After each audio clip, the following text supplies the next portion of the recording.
আজ আমরা এমন এক মহাযুদ্ধের দ্বারপ্রান্তে দাঁড়িয়ে আছি যা হয়তো মানব ইতিহাসের সবচাইতে ভয়ানক অধ্যায় হয়ে উঠতে চলেছে। মানবজাতি আজ সেই আগ্নেয়গিরির কিনারে দাঁড়িয়ে আছে যা ফুঁসে ওঠার অপেক্ষায়। একদিকে ইরান, যা মধ্যপ্রাচ্যের একমাত্র সত্যিকারের সামরিক দানব, এবং অন্যদিকে ইসরায়েল, টেকনোলজির চূড়ায় থাকা এক অত্যাধুনিক সামরিক শক্তি। আর তাই নির্দ্বিধায় বলা যায়, তাদের গর্জন যদি একবার শুরু হয় তাহলে পুরো বিশ্ব কেঁপে উঠবে। আর এই যুদ্ধ একবার শুরু হলে ফলাফল হবে ভয়াবহ, ধ্বংসাত্মক এবং রক্তাক্ত।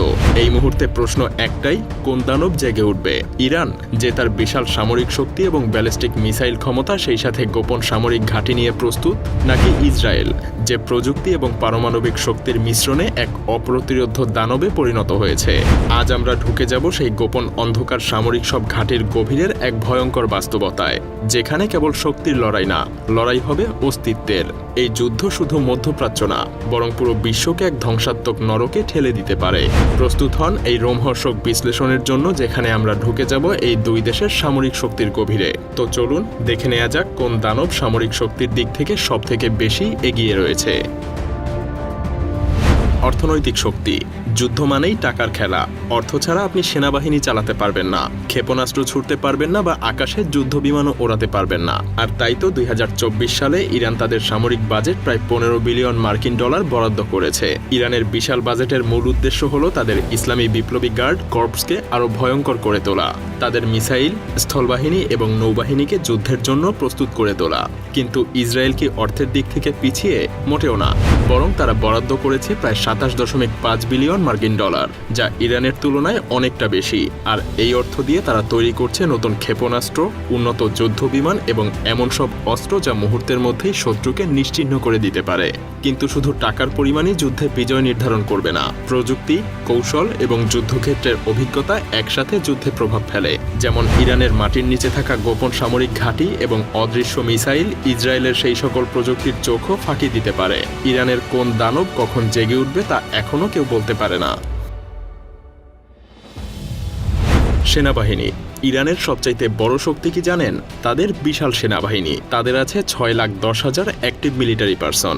এর মধ্যে 3,50,000 সেনা নিয়মিত বাহিনীতে আর 1,90,000 সেনা সদস্য IRGC-তে নিয়োজিত, যারা সবসময় প্রস্তুত যে কোনো বিপর্যয়ের জন্য। কিন্তু এখানেই শেষ না। ইরানের 3,50,000 জন রিজার্ভ সেনা রয়েছে, যারা যে কোনো মুহূর্তে যুদ্ধক্ষেত্রে নামতে প্রস্তুত। ইরানের সেনাবাহিনী সিরিয়া এবং ইয়েমেনের মতো যুদ্ধে ইতিমধ্যেই অভিজ্ঞ হয়ে উঠেছে। কিন্তু ইসরায়েলের সেনাবাহিনী সংখ্যা হিসেবে ছোট হলেও তাদের প্রযুক্তিগত দক্ষতা অপ্রতিরোধ্য। তাদের সক্রিয় সেনাবাহিনী 1,69,500 সদস্য নিয়ে গঠিত, কিন্তু রিজার্ভ বাহিনী 4,65,000, যা যে কোনো যুদ্ধের সময় দ্রুত মাঠে নামার জন্য প্রস্তুত। তাই বলাই যায় এখানে ইরানের সেনারা সংখ্যার দিক থেকে অনেকটা এগিয়েই আছে। স্থলবাহিনী। ইরানের স্থলবাহিনী হলো এক প্রাচীন দৈত্যের মতো, ভয়ঙ্কর এবং সংখ্যায় বিপুল। তাদের হাতে আছে 10,000 যুদ্ধ ট্যাঙ্ক, T-72 এবং কারার ট্যাঙ্কগুলো গর্জনকারী আগ্নেয়গিরির মতো যুদ্ধক্ষেত্রে ধ্বংস ছড়াতে পারে। আর আছে 7,000 আর্টিলারি সিস্টেম, যা দূর থেকে ধ্বংসাত্মক আঘাত হানতে সক্ষম। কিন্তু ইসরায়েল কি এই দৈত্যর সামনে দাঁড়াতে পারবে? হ্যাঁ, পারবে, কারণ ইসরায়েলের হাতে আছে মেরকাভা 4 ট্যাঙ্ক, বিশ্বের অন্যতম সেরা যুদ্ধযান। যদিও তারা মাত্র 400 ট্যাঙ্ক নিয়েই মাঠে নামবে, কিন্তু এই ট্যাঙ্কগুলো কোনো সাধারণ ট্যাঙ্ক না। এগুলো এক একটা যেন চলমান দুর্গ। প্রতিটা মেরকাভা 4 ট্যাঙ্ক একই সাথে আক্রমণ এবং নিজেকে প্রতিরক্ষা দুইটাই করতে পারে। তবে ইরানের গোপনাস্ত্রাগারে কি লুকিয়ে আছে তা কিন্তু এখনও অজানা। বিমান বাহিনী। এটা নিঃসন্দেহে মানতে হবে, আকাশে ইসরায়েল এক অপ্রতিরোধ্য দানব। কিন্তু ইসরায়েলের 345টা আধুনিক যুদ্ধ বিমানের মধ্যে F-35, F-16 এবং F-15 রয়েছে, যা বিশ্বসেরা যুদ্ধ বিমান হিসেবে পরিচিত। এই যুদ্ধ বিমানগুলো মুহূর্তের মধ্যেই আকাশে উড়ে শত্রুকে ধ্বংস করে দিতে পারে। আরও আছে 43টা অ্যাটাক হেলিকপ্টার, যা নির্ভুলভাবে আঘাত হানতে সক্ষম। ইসরায়েল আকাশ যুদ্ধে অদম্য এবং বেশ অভিজ্ঞ। তাহলে ইরান কিভাবে এর মোকাবেলা করবে? কারণ ইরানের হাতে আছে 312টা যুদ্ধ বিমান এবং মাত্র 5টা অ্যাটাক হেলিকপ্টার। সেই সাথে ইরানের বিমান বাহিনী কিছুটা পুরনো দিনের প্রযুক্তি ব্যবহার করে, কারণ পশ্চিমাদের নিষেধাজ্ঞার কারণে তারা এখনও প্রযুক্তি আপগ্রেড করতে পারে না। কিন্তু ইরানের গোপন কৌশল এবং বিশ্বের অজানা মিসাইল ক্ষমতা ইসরায়েলের এই আধুনিক বাহিনীর জন্য হুমকি হতে পারে। ইরানের আকাশ শক্তি হয়তো আজকের মতো দুর্বল, কিন্তু কে জানে কোন অজানা আকাশ যুদ্ধের প্রযুক্তি তারা লুকিয়ে রেখেছে। নৌবাহিনী। ইরান ইসরায়েলের চেয়ে আকাশ শক্তিতে পিছিয়ে থাকলেও নৌবাহিনী শক্তিতে কিন্তু বেশ এগিয়ে, কারণ ইরানের নৌবাহিনী সমুদ্রের সিংহের মতো। তাদের 17টা সাবমেরিন, 68টা পেট্রোল বোট এবং 10টা মাইন ওয়ারফেয়ার জাহাজ পারস্য উপসাগর থেকে ভারত মহাসাগর পর্যন্ত ইরানের শক্তিকে ছড়িয়ে দিচ্ছে। তারা প্রায়ই সমুদ্রপথে ভয়ঙ্কর আক্রমণ এবং তেলের ট্যাঙ্কার আটকানোর মাধ্যমে বৈশ্বিক অর্থনীতির উপরে প্রভাব ফেলে। তাদের সাবমেরিনগুলো সমুদ্রের গভীর থেকে শত্রুদের প্রতি এক অদৃশ্য আতঙ্ক ছড়ায়। তবে ইসরায়েলের নৌবাহিনী কম শক্তিশালী হলেও তাদের কার্যক্ষমতা এবং গোপন অপারেশন অত্যন্ত ভয়ঙ্কর। 5টা অত্যাধুনিক সাবমেরিন এবং 49টা পেট্রোল বোটের সাহায্যে তারা সমুদ্র চষে বেড়ায়। কিন্তু ইরানের সমুদ্রের নিচে লুকিয়ে থাকা গোপন শক্তি কতটা বিধ্বংসী হতে পারে সেটা কিন্তু কেউ জানে না। ব্যালিস্টিক মিসাইল এবং পারমাণবিক শক্তি। যুদ্ধের শেষ আঘাত ব্যালিস্টিক ক্ষেপণাস্ত্র এবং পারমাণবিক শক্তি।